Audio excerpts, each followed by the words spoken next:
Hey everyone, it's Cinema Lovers Incorporated back at you again with a brand new video, and today I am reviewing Fear the Walking Dead Season 4 Episode 10. Now this is a spoiler review for all of you people that don't have AMC Premiere or Prime, whatever they call it.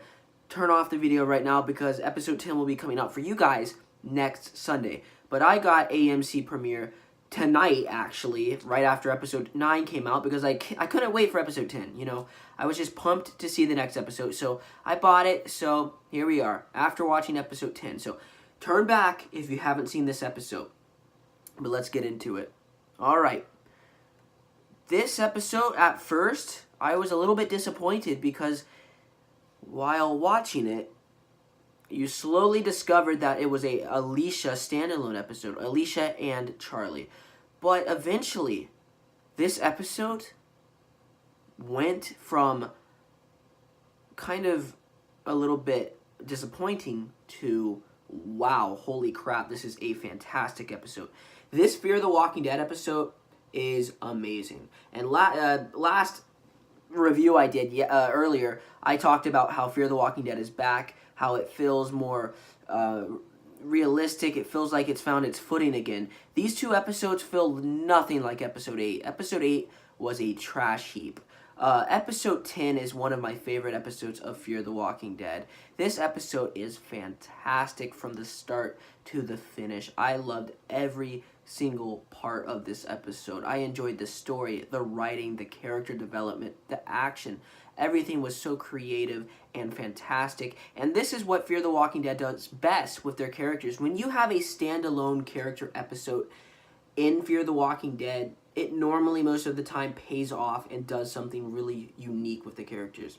Walking Dead needs to do this with their characters because most of their bottle episodes, Tara, I'm talking about you, go nowhere. So, ladies and gentlemen, this episode is about the lovely Alicia and Charlie. Alicia's away from everyone. She abandoned Morgan in Episode 9. The storm is brewing even bigger than before. Alicia's trying to find a safe haven. She finds this little house and discovers that there's walkers living here. She kills all the walkers and she makes a sad discovery. All these walkers were family members and they used to live in this house. And, you know, she's just tired of thinking about family because she lost her family. She throws all these walkers out and that's that. She soon discovers that she's not alone. But not only does she have to worry about the intruder, she also has to worry about the house because the house is going to fly away if she doesn't do anything about it because of how incredibly horrible the storm is. She has to nail up boards and, you know, make the house walker and storm-proof. Something they've never done in the show before. I think it was a unique element that they threw in there. And you can just tell Alicia is just a broken, fractured woman at this point. It's depressing, and it really shows. Alicia Debnkary is a fantastic actress. She really brings Alicia to life, and you really care about her in this episode. The episode really shines when Alicia discovers that Charlie is actually in the house as well. Together, they, at first, are against each other. And Alicia actually almost kills Charlie a couple times. It's very intense because these two characters come from similar backgrounds, yet completely different backgrounds if you think about it. Charlie doesn't remember her family very much at the start of this episode. She's never been to the beach even though she was planning to go. She's a very broken little girl who's gone through so much. Alicia lost her entire family and really doesn't want to remember much about California. So these two characters come together. They come together and they apologize to one another. Charlie really shows Alicia that these people still matter. This family still matters. And it's revealed that Charlie is caring so much about this family because she's trying to remember her family. She's putting all these pictures together because she's trying to remember the pictures that she had with her family. She doesn't have any pictures, and I thought that was very emotional. Charlie and Alicia, they don't get along at first, but they soon know more about each other. They know that that each other are broken. Both of them are broken. They lost so much. and they know that to survive in this world, they have to band together. Alicia knows that Charlie is this little girl who, you know, was surrounded by wicked people, but Alicia knows that this girl, she was doing what she had to do at the time, and she accepts Charlie into the home, and Charlie and her, you know, they forgive each other for what happened. They know this is a sadistic world, and, you know, you kill to survive, and they accept it. So Charlie and Alicia, they accept it. And Charlie almost wants to commit suicide because she's just tired of, you know, being a nobody, always causing trouble. So, yeah. So Alicia has to stop Charlie many, many times from killing herself. I thought it was really awesome, something really dramatic that it brought to the table, suspenseful. So then Charlie and Alicia, they eventually have to escape the house because the house is no longer walker-proof or hurricane-proof. So, ladies and gentlemen, they can't find any ways out because the zombies are coming through the window. They have to take the cellar. Unfortunately, the cellar is flooding. So, ladies and gentlemen, the flooding cellar, you know, is getting really high up, and Alicia and Charlie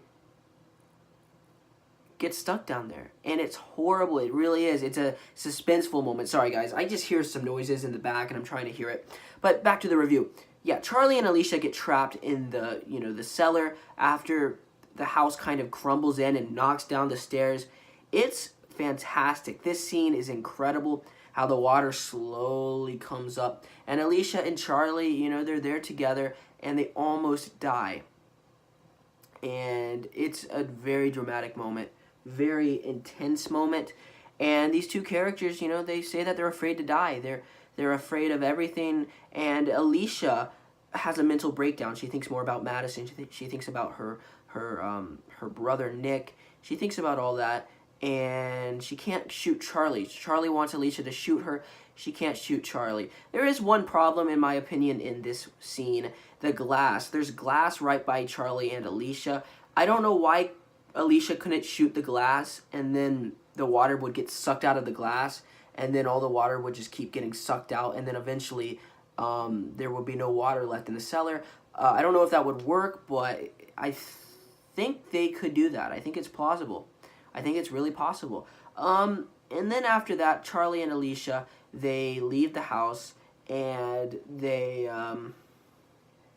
get in their car, and they leave. They leave and try to go find Luciana and Strand, but they're not there. Where are they? We will have to find out. Now, I have a couple more flaws in this episode with the part where they come out of the cellar, they survive the cellar, and this walker that was earlier stuck in the limb, Charlie says that the walker helped them. And it kind of felt a little bit off, you know. Alicia, the walker helped us. I don't know what that's supposed to mean. Did the walker literally help them, or did she call the walker out, you know, saying that it was actually helpful? I don't know what that meant. Another problem I have is after this beautiful scene in the car where Charlie is imagining the beach. This scene is incredible. After this scene, let's talk about that in a minute. This scene is awesome. Alicia really helps Charlie remember her family, remember the beach. This is a standout moment in the episode, but it kind of gets ruined afterwards when they go to the bridge. I thought Alicia was going back to save her friends. She accepted that she's in this world now. She has a purpose because of Charlie. But when they go to the bridge, Alicia says that the world will never get better. Things will never get better, Charlie. Things will always be bad. And this kind of misses the entire purpose of what we went through in the entire episode. Alicia goes from broken to hopeful. You know, she finds peace with Charlie. But then at the end, when they're on the bridge, they're back to 101 again, you know? And Alicia's just lost hope again. I don't get what that scene was about, and Alicia actually leaves her friends. They just drive off, and it just didn't feel like something Alicia would do after the stuff we saw her go through. But nevertheless, I thought this episode was fantastic. Those were small little nitpicks. I need to watch the episode again. Maybe I was missing something. This episode is an A+. I really enjoyed this episode. It was fantastic from start to finish. I really enjoyed the character development.